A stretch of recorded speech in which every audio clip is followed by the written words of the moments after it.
My name is Brent Whale. I'm the father of two beautiful kids. Got a third one on the way. And in my house, I am famous for my bedtime stories. Usually at nighttime after I tuck them in, the kids will beg me, and I feel like it, I'll sit down and I'll share a story with these guys.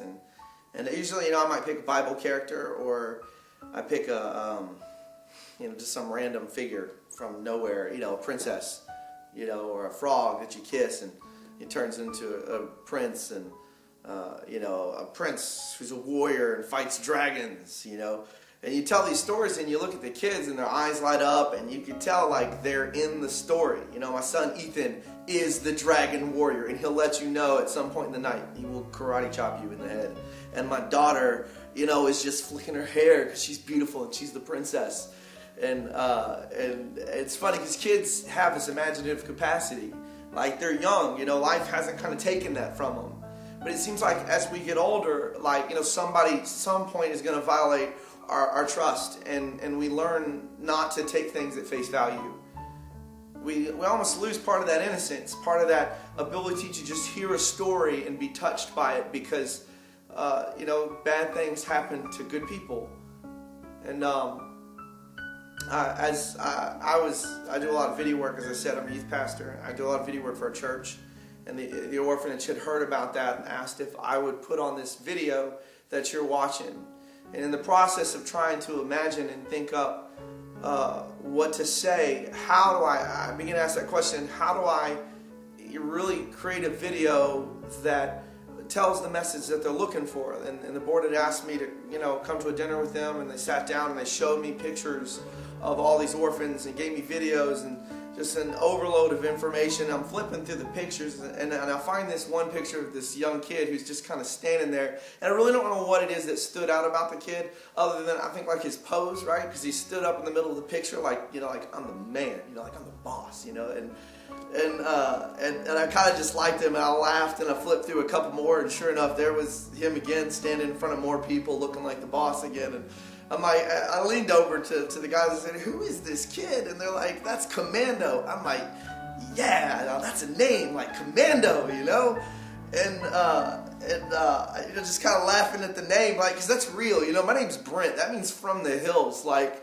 I was a hick from the start, like no other hope, but like that's Commando, man. You do something with that name.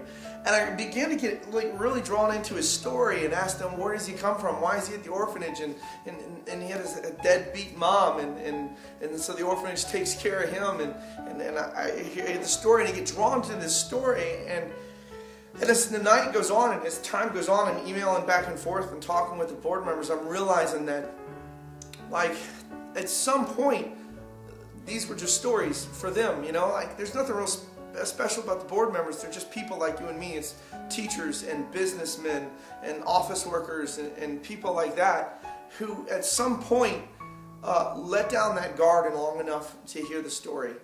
And that's when I realized what we needed to do. And so I say all this just to ask you for a favor as you watch this video. I want to show you a video of and some pictures of these kids.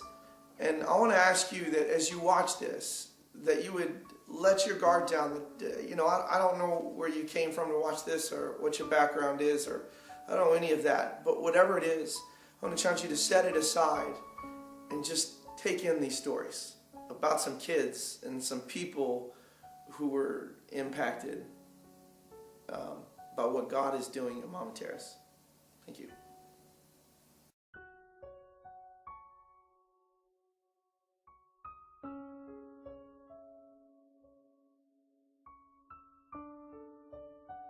Set on the southeastern edge of the biggest coastal laguna, Laguna de Cartasca, some 110 kilometers east of Bruas Laguna, Puerto Lempira is the largest town in Miskito and the home of 25 of the most beautiful orphan children. The children live with Mama Tara, a Miskito woman in her 80s. In 2002, Mama Tara was officially organized and called Mama Tara Miskito Orphanage, and this organization has been sponsoring the children and building an orphanage in which the children will grow up safe, strong, and knowing the Lord. Let me introduce you to Mama Tara and let her tell you how it all began. Why did you form the orphanage? How you say? Why did you form the orphanage? Oh, why I put on my heart to do this? I pray and talk to God. I say, God, cure me. Cure me. Everybody say, this sickness that I had, the tumor that coming out 3 times, is cancer. Only you know if it's true or not. If it's true, cure me. Cure me, and I want you to help me with my children in school and college. Make them learn something in college. And from there, I help you. I want you to help me with the same money that I will use it to my children. I will use it with children that no had father, people that no had nobody to help. After Mama Tara contracted breast cancer, she asked God for one favor: let her live to take care of her children, and she would live to take care of God's.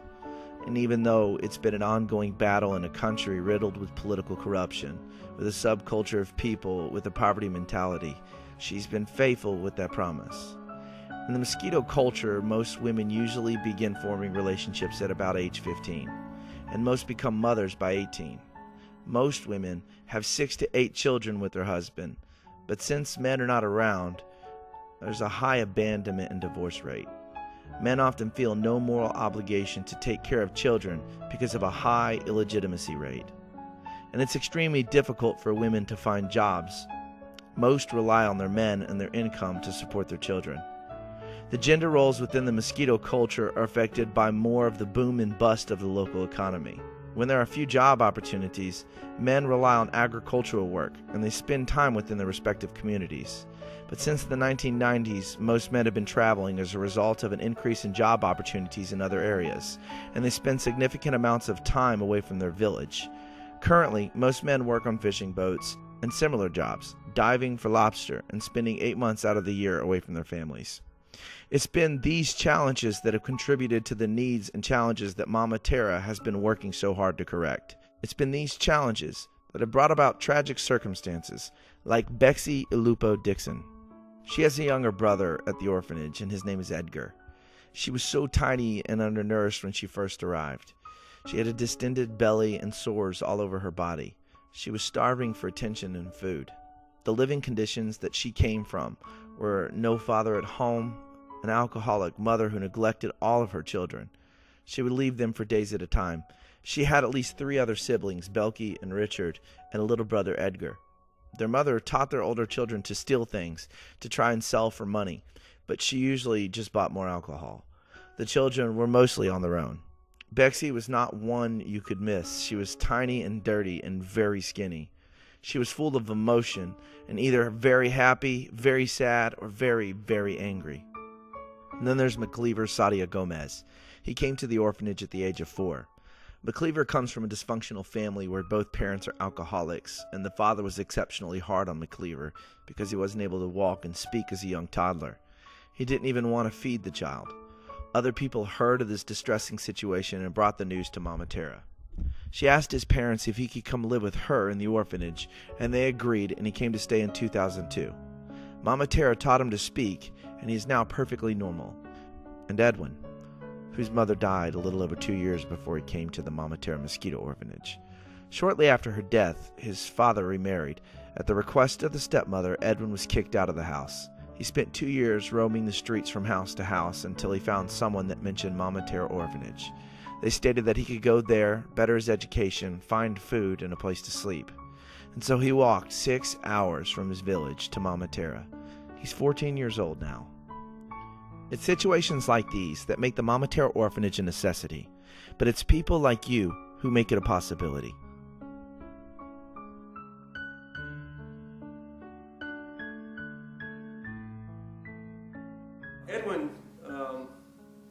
Edwin just, I was drawn to him.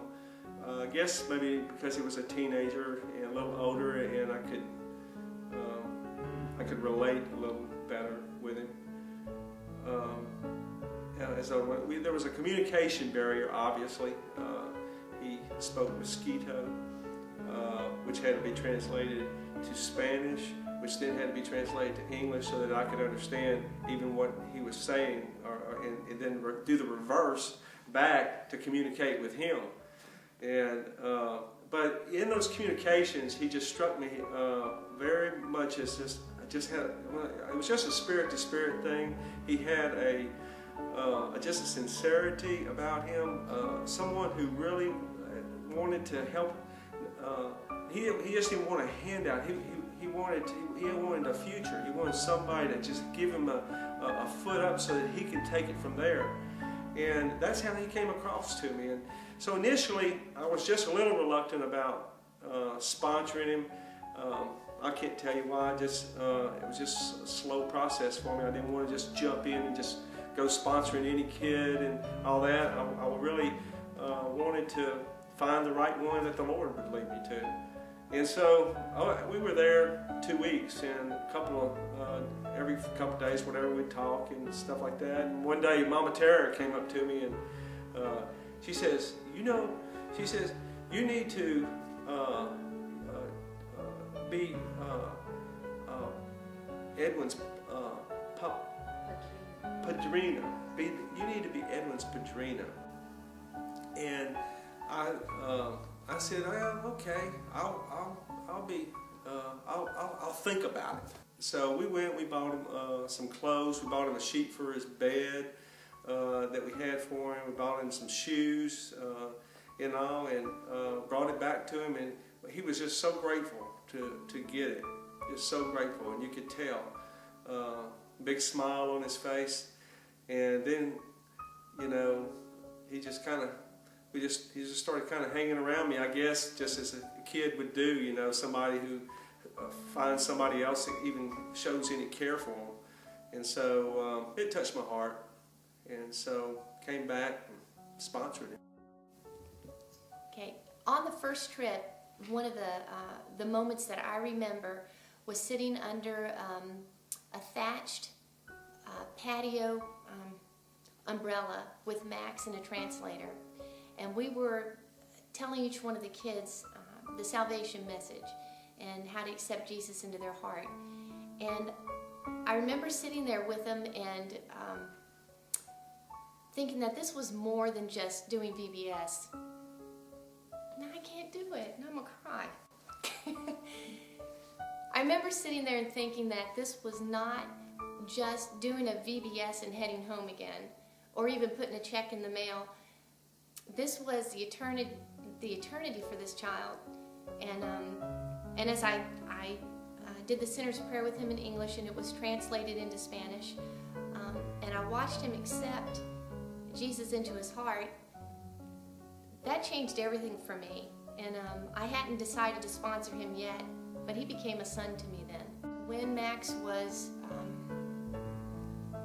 saying goodbye to us as our plane was heading off, I remember thinking I was going home now to be with my family. And I looked out the window, and it just hit my heart so strong. I was saying goodbye to my son. And I remember when we were having, in 2003, we had a dedication ceremony for the land of the orphanage. And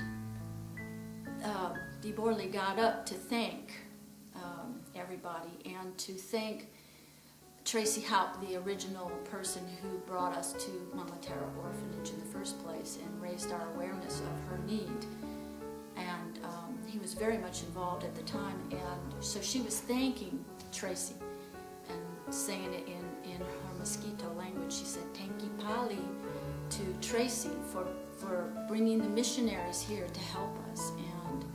And I just looked at that child and I thought, that little girl is destined for something great. Heard her horrible story about her parents being poisoned.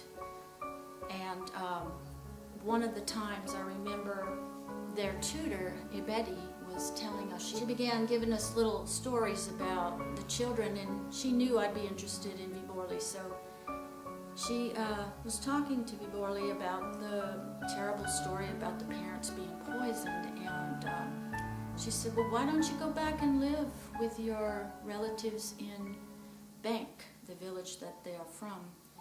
And Viborli said, because if I go back, I will never see my madrina again. Madrina means it's like a mother, it's like a guardian, and that just made me cry. Because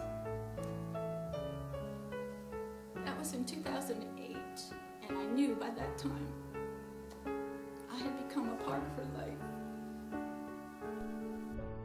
It's our sincere hope that these testimonies and stories have touched and changed your life, and that you'll one day become a part of them as well. And I'd like to leave you with one final message from Mama Tara herself. I need help with this orfanatorio, Mama Tara.